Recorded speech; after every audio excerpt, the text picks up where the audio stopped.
Salam jumpa dengan saya, Romo Erwin Santoso MSF, dan atlet kita kali ini yaitu Donald Santoso, yang kita kenal lewat olahraga basketball di Asian Para Games kemarin khususnya.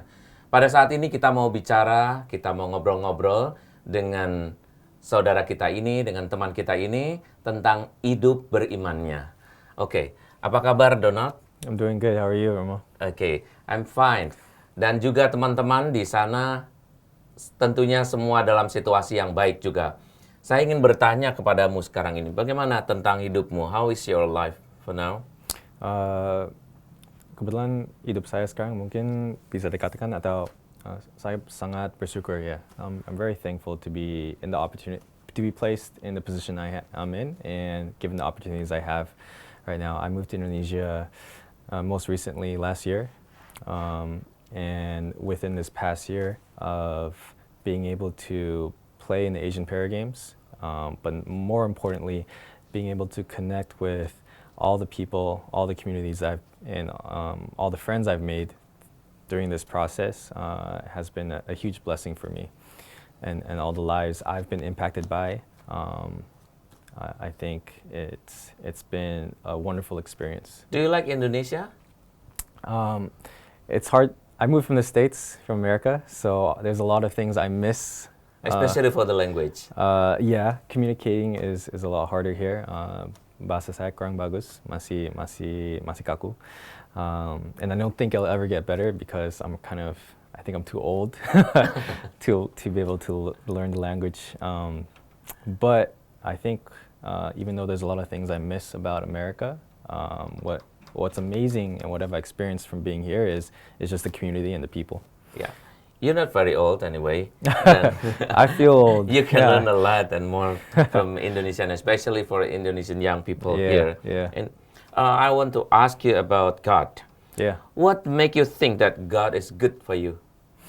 I think, looking back throughout my life, I think one of the amazing things that God has that God has given me is really the never.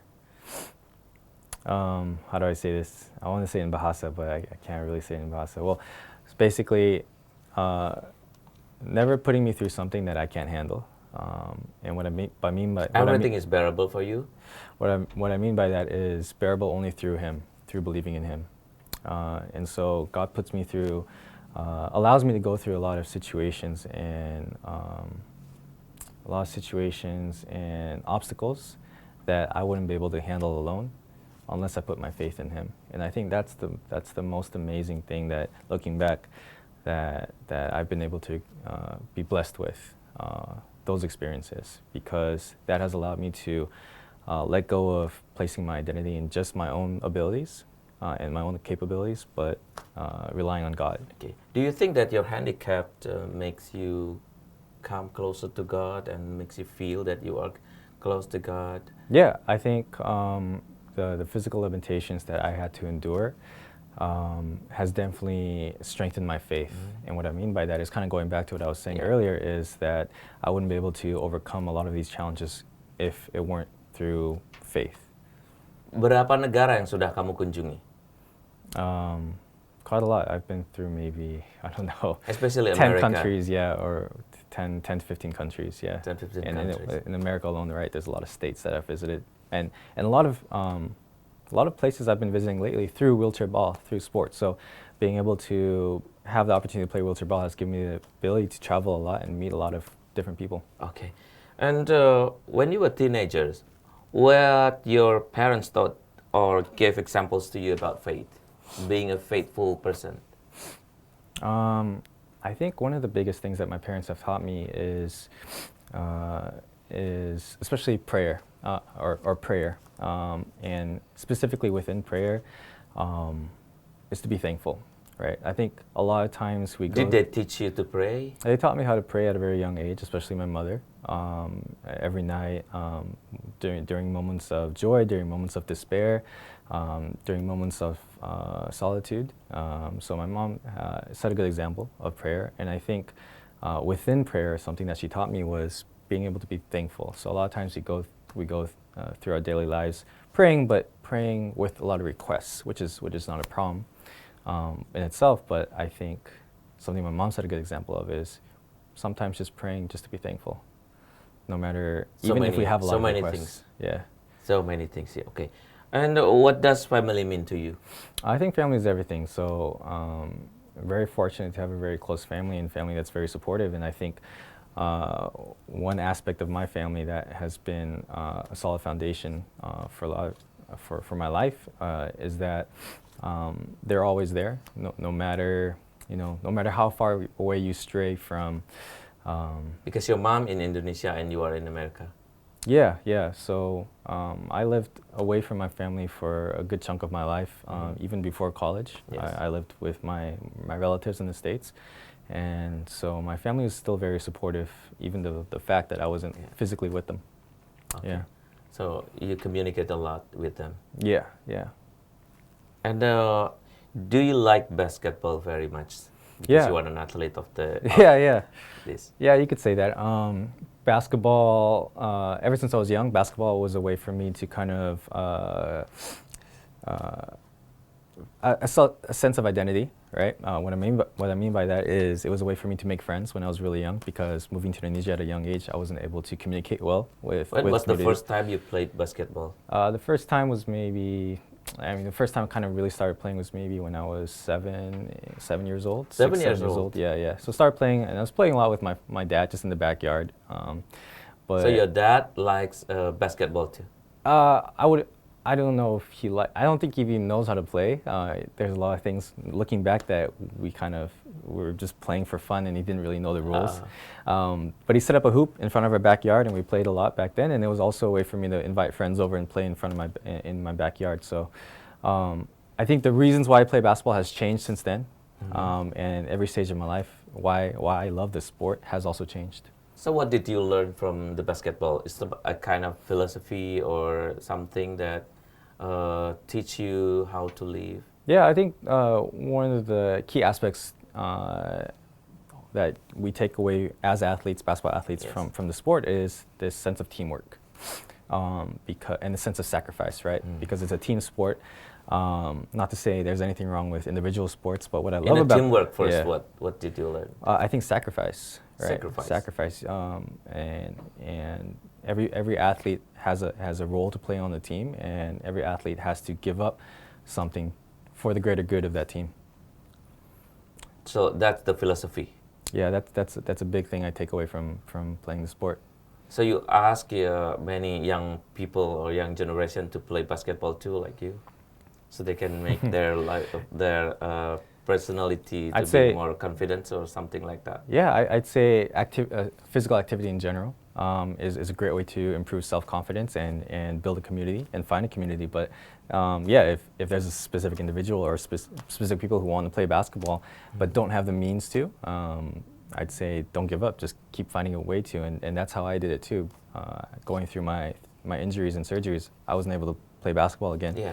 So But you continued, right? Yeah, I was fortunate to be given an opportunity from God to be able to push and find a way to continue playing. Talking about your limitations, what do you learn from this situation, like the limited situation, conditions? Like, what did you learn? You say that you keep playing basketball even though you are in this kind of situation, and you create even the game in Indonesia for Asian Para Games last some months, like in October. Yeah. In October. Yeah. How will you say about that? I'd say always be humble, and what I mean is always be humble in what you can learn. When I first encountered wheelchair basketball, when I first was given this condition, I guess this physical limitation, right? Or when I had to go through all the rehabilitation and surgeries, and then I was humbled physically by what I could not do anymore, right? But at the same time, I was humbled by, when I found wheelchair ball, humbled by what all humbled by all the new challenges that I could overcome and all the new skills and opportunities that there were as an athlete of wheelchair basketball. And so that's what I would say is that always be humble to learn, because there's always new challenges that you can learn from whatever condition you're put in. You were the captain of the team, right? Yeah. So how do you teach them? I mean, the member. Do you lead them? Yeah, I come from a little bit of a different background from most of them, to be honest, right? None of them have played wheelchair ball in the States. Yes. None of them studied in the States. So I definitely come from a different background. I think example is a big thing. Communication is always, there's a little bit of a barrier, but leading by example is a good way as an athlete to show to your peers what the standards they have, to set the standards and to set the values for a collective group. So I heard that some of them are it's a newcomer in the game. Yeah, yeah. So how do you support them or give them a motivation to play harder? I think because for them that was the first time play in a competition like that. Yeah, that's a good question. I think for us, and this kind of going back to the concept of basketball being a team sport, and everyone has to sacrificing to be on the team, right? We all throughout the process, we all kind of had this bigger picture, this value-driven goal, right? That we all set towards to. And that wasn't to win any games in the Asian Para Games. It was something bigger than that. So we all knew that we had 12 players on the team, and we knew that each of the athletes, each one of the 12, was so vital to not just this national team, but to wheelchair basketball, the future of wheelchair basketball in Indonesia. You could say that if one of these 12 guys wasn't on the team, that could jeopardize the future of the program, right? So they knew they were all the foundation, pioneers for this growing program for generations to come after them. So setting that bigger picture, that value for us to play towards, I think that's kind of how we were able to all sacrifice all the small details for that goal. So do you plan to continue the team? As long as I'm here, yeah. As long as I'm here as long as you are here. As long as I'm here and given the opportunity, yeah. Where will you go there? Maybe back to America. Who knows? Or play professionally in Europe. And how about the team? What do you mean by that? How about the team? How about the team that you already organized? Yeah, so it's still continuing to grow. I think one of the beautiful things about what we did was we set out, like I said, not to win games necessarily, but to empower people. And that's starting with the 12 players on our team, right? So we empowered them with knowledge of the game, with resources, but most importantly with confidence, I would say. The confidence to know that them going back to their own cities, their own provinces, and if they wanted to start programs of their own and build communities of their own, whether it be for wheelchair basketball, whether it be for another sport, or whether it be for just any other activity, they were able to do that, regardless if they were a person with disability. Yeah. Para remaja yang terkasih, kita mendengar kata atau nama Donald Santoso, pasti kita akan ingat nama itu di Asian Para Games, khususnya di olahraga basket. Nah, saya dan juga kita semua ingin tahu ya, apa yang akan diberikan oleh Donald Santoso kepada kita semua, atau tips-tips khususnya untuk para remaja. Jadi, kita ingin mendengar poin-poin apa yang penting yang bisa kalian pelajari dari seorang Donald Santoso mengenai hidupnya di masa muda. Give some points to teenagers about how they do or what should they make to create the better future for them. I'll say a couple of things maybe. Maybe the first thing I would say is surround yourself with people who are willing to challenge you. Not necessarily people who just nod their heads, yes or no, but people who are willing to critique you, whether that be family, friends, or just your community, coworkers, because that is really an opportunity for you to grow and for you to self-reflect and look at what things in your life need to change and what things you can improve on and what obstacles and how you can overcome those obstacles. So that would be the number one thing I would say, is surround yourself with people who are willing to challenge you. Don't be comfortable. Number two, I would say is where your identity lies. You know, I struggled a lot with in the beginning with not knowing where my identity was, and what I mean by that is I used to really place a lot of value, a lot of self-worth on what I was physically capable of doing as an athlete, right? And then when I got hurt, and when I had to go through surgeries, and when I had to distance myself from a lot of the people that I was used to hanging around with, I kind of lost that sense of identity. But I would say I found it again because I kind of realized, as we talked about earlier, is that finding your identity through Christ and through God. Because even if we're not able to overcome the challenges, God is able to overcome. So if we place our identity in God, anything is possible. Okay. Do you have any favorite prayer for you in your life? I can't think of one on the spot, but I can't think of one on the spot. Okay. Yeah. Okay. There's But actually, you attend the Holy Eucharist or the Mass Yeah. every Sunday. Well, me and my family, my wife is not Catholic. Yes. So we go to both, I would say. Okay. And I think there's beauty in that also, is that us being able to, her family is not Catholic as well. And so being exposed to multiple denominations, Okay.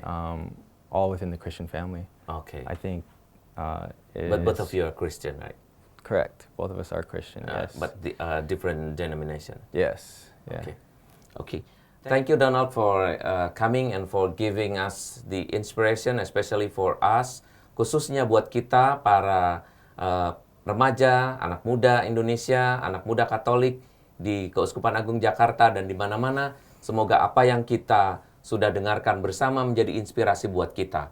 Tidak ada sesuatu yang dapat menghalangi kita untuk bahagia.